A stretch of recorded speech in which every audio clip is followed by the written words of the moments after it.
Indonesia tanah air beta pusaka abadi menjadi. Assalamualaikum warahmatullahi wabarakatuh. Bagaimana kabarnya anak-anak ibu?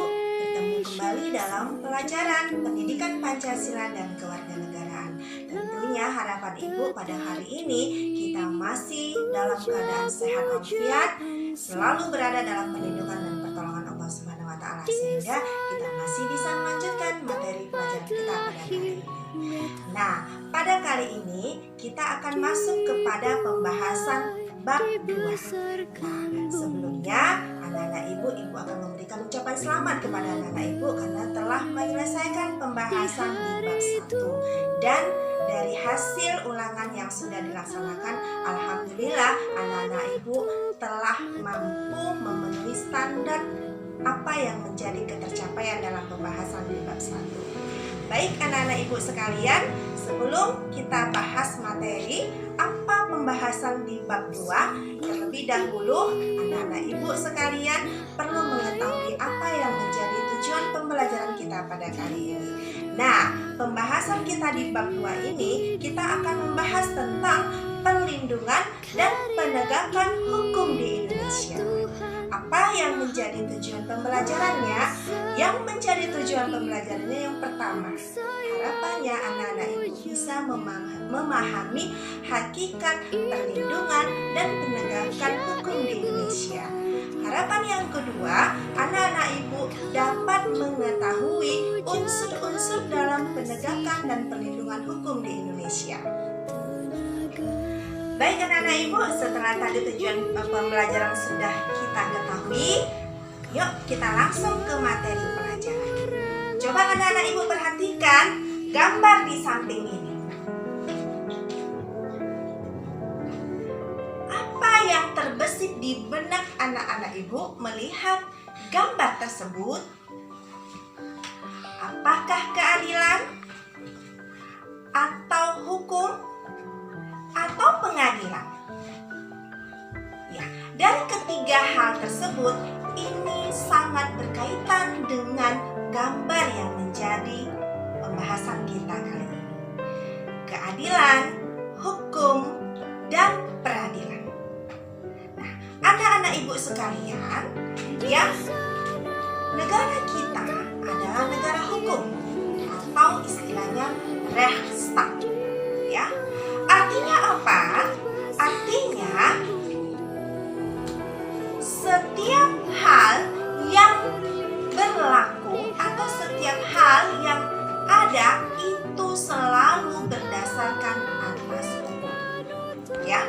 Atau dengan kata lain, ya, negara Indonesia adalah negara yang menegakkan hukum, ya, negara yang berdasarkan atas penegakan hukum dalam kehidupan bernegara dan berbangsa. Lantas, ya anak-anak ibu sekalian, apa konsekuensi dari Indonesia sebagai negara hukum? Konsekuensinya adalah setiap hal yang berkaitan dengan hukum yang ada di Indonesia tentunya apabila dilanggar maka akan mendapatkan konsekuensi atau akan mendapatkan sanksi dari pelanggaran hukum tersebut. Nah, lantas bagaimana cara untuk mewujudkan agar penegakan hukum atau perlindungan hukum ini bisa terwujud? Salah satunya adalah dengan berdirinya lembaga peradilan hukum. Apa yang menjadi landasan terbentuknya lembaga peradilan hukum di Indonesia? Nah, coba anak-anak ibu bayangkan apabila di dalam keluarga tidak ada aturan, atau apabila di dalam kehidupan bermasyarakat tidak ada norma-norma yang mengatur kehidupan dalam masyarakat. Atau mungkin di tengah-tengah kita, di lingkungan sekolah, tidak ada tata tertib yang mengikat siswa dalam proses belajar mengajar. Atau mungkin yang lebih besar lagi skalanya dalam kehidupan kehidupan bernegara tidak ada undang-undang, apa yang akan terjadi? Tentunya akan terjadi kehidupan yang tidak tertata, atau dengan kata lain, kehidupan akan kacau balau. Nah, inilah yang menyebabkan salah satu hal mengapa perlu adanya perlindungan dan penegakan hukum di Indonesia. Nah, anak-anak ibu sekalian, ya, di dalam kehidupan ini kita selalu sering mendengar tentang penegakan hukum. Lantas apa pengertian dari penegakan hukum tersebut, atau apa hakikat perlindungan dan penegakan hukum? Coba anak-anak ibu perhatikan gambar di samping. Ya. Nah, dari gambar di samping ini kita bisa melihat bagaimana keadaan kehidupan apabila hukum tidak ditegakkan. Nah, menurut Hamzah, ya, ini adalah salah satu pakar hukum di Indonesia. Perlindungan hukum itu adalah sebagai daya upaya yang dilakukan secara sadar oleh setiap orang maupun lembaga pemerintah dan swasta yang bertujuan mengusahakan pengamanan, penguasaan, dan pemenuhan kesejahteraan hidup sesuai dengan hak-hak asasi yang semestinya. Dengan kata lain, penegakan dan perlindungan hukum itu memberikan perlindungan kepada manusia dalam memenuhi berbagai macam kepentingannya dengan syarat manusia juga harus melindungi kepentingan orang lain. Nah, dalam perlindungan dan penegakan hukum ada beberapa unsur yang harus dipenuhi. Unsur yang pertama, adanya perlindungan dari pemerintah kepada warganya. Ini menjadi unsur yang utama agar dalam menjalankan kehidupan, aktivitas sehari-hari, warga negara bisa menjalankan dengan tenang dan nyaman.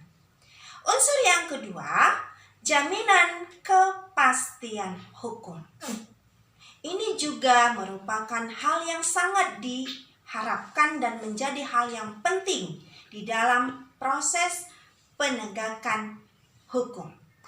Kemudian yang ketiga, berkaitan dengan hak-hak negara.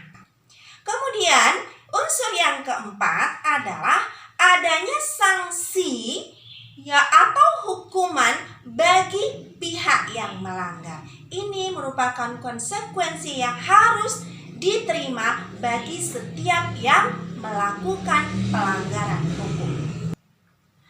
Ada beberapa jenis perlindungan dan penegakan hukum bagi warga negara. Di antaranya, yang pertama, ada perlindungan hukum terhadap konsumen. Ini sesuai dengan Undang-Undang Republik Indonesia Nomor 8 Tahun 1999 tentang perlindungan konsumen. Selanjutnya, ada perlindungan hukum di Indonesia yang diberikan juga kepada hak atas kekayaan intelektual. Kemudian ada lagi perlindungan hukum terhadap warga negara dalam bidang kekayaan industri.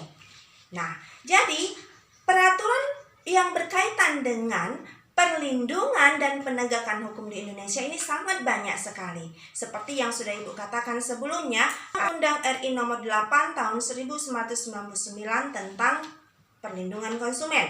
Kemudian ada lagi Undang-Undang Nomor 28 Tahun 2014 tentang hak cipta. Nah, ini juga merupakan salah satu jenis perlindungan dan penegakan hukum di Indonesia.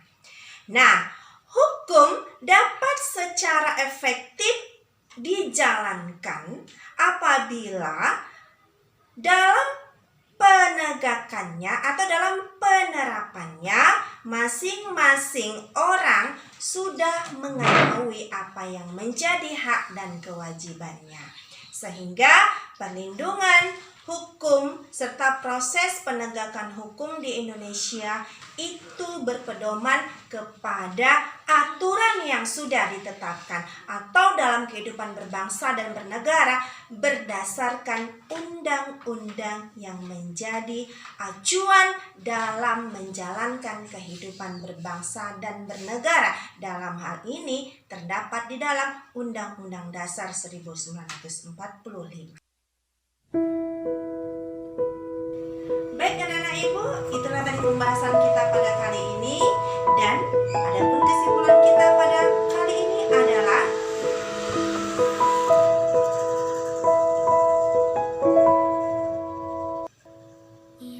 baik, seperti biasa dalam setiap pembahasan kita akan melakukan evaluasi sebagai upaya sejauh mana kita memahami materi kita pada kali ini. Dan seperti biasa pula, evaluasi akan Ibu upload di Psikologi. Silakan anak-anak Ibu sekalian buka Psikologi dan kerjakan soal yang ada di dalamnya. Demikianlah pertemuan kita pada kali ini. Mudah-mudahan apa yang menjadi pembahasan kita, semua anak-anak Ibu dapat memahami dengan baik. Dan tentunya yang paling utama, kita mendapatkan keberkahan dari Allah Subhanahu wa Ta'ala. Cukup sekian, dan jangan lupa selalu patuhi protokol kesehatan, selalu mencuci tangan, memakai masker apabila keluar rumah, dan jaga jarak. Insyaallah kita semua selalu dalam perlindungan dan pertolongan Allah. Salam sehat semuanya. Assalamualaikum warahmatullahi wabarakatuh.